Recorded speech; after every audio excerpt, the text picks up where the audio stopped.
আসসালামু আলাইকুম। এই ভিডিওটা অর্থনৈতিক প্রতিষ্ঠান আইএমএফ এর উপরে। আইএমএফ এর পুনরূপ হলো ইন্টারন্যাশনাল মনিটারি ফান্ড। এটা প্রতিষ্ঠিত হয় 1944 সালে ব্রেটন উডস সম্মেলনের মাধ্যমে। সাধারণত সম্মেলনগুলো যেই শহরে হয়ে থাকে সেই অনুসারেই নামকরণ হয়। ব্রেটন উডস হলো যুক্তরাষ্ট্রের নিউ হ্যাম্পশায়ার অঙ্গরাজ্যের একটা শহর। এই সম্মেলনটা ব্রেটন উডস শহরে হয়েছিল। আনুষ্ঠানিকভাবে প্রতিষ্ঠিত হয় 1945 সালে। কার্যক্রম শুরু হয় 1 মার্চ 1947 সালে। আইএমএফ এর প্রতিষ্ঠা সাল থেকে কোশ্চেন আসে, এই জন্য এই তিনটা ওয়ার্ড একটু ভালো করে মনে রাখবেন। প্রতিষ্ঠিত হয়েছে কত সালে, আনুষ্ঠানিকভাবে প্রতিষ্ঠা হয়েছে কত সালে, আর কার্যক্রম শুরু হয়েছে কত সালে। সদর দপ্তর ওয়াশিংটন ডিসি, যুক্তরাষ্ট্র। বর্তমান সদস্য 190টা দেশ। সর্বশেষ সদস্য অ্যান্ডোরা। সদস্যপদ প্রত্যাহারকারী একমাত্র দেশ কিউবা।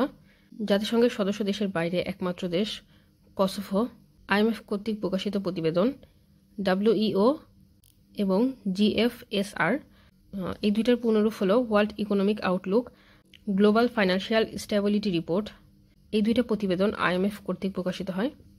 আইএমএফ এর সম্পদ গণনার একক SDR, special drawing rights. SDR প্রবর্তিত হয় 1969 সালে। এই সালটা পরীক্ষায় আসে। আয়ের প্রধান উৎস হলো চাঁদা।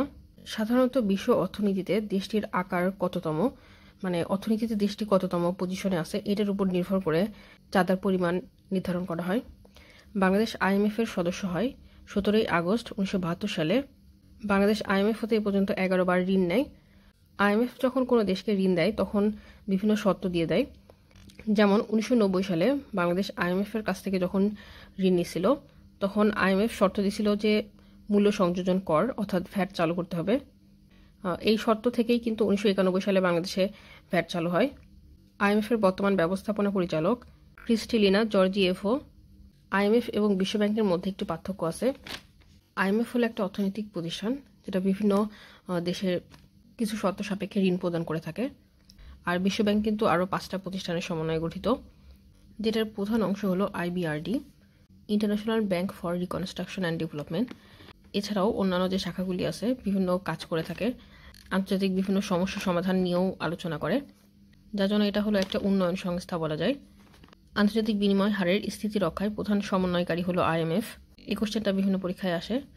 এছাড়াও লিখিত পরীক্ষায় আইএমএফ থেকে কিছু কোশ্চেন আসছে। অনুন্নত দেশের উন্নয়নে বিশ্বব্যাংক ও আন্তর্জাতিক অর্থ তহবিলের ভূমিকা আলোচনা করো। 18তম বিসিএস পরীক্ষায় আসছে। আন্তর্জাতিক মুদ্রা তহবিল কি, এটা 2 বার আসছে।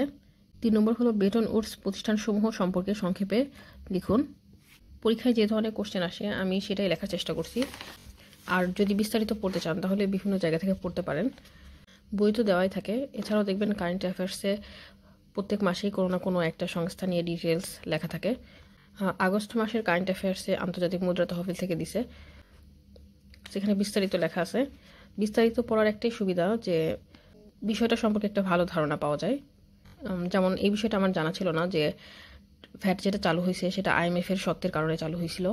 সেরকম কিছু ইনফরমেশন কিন্তু জানলে মনে থাকে ভালো। তো ডিটেলসে পড়লে কিছু ইনফরমেশন মনে রাখতে সুবিধা হয়। ধন্যবাদ সবাইকে, সবার জন্য শুভকামনা থাকলো।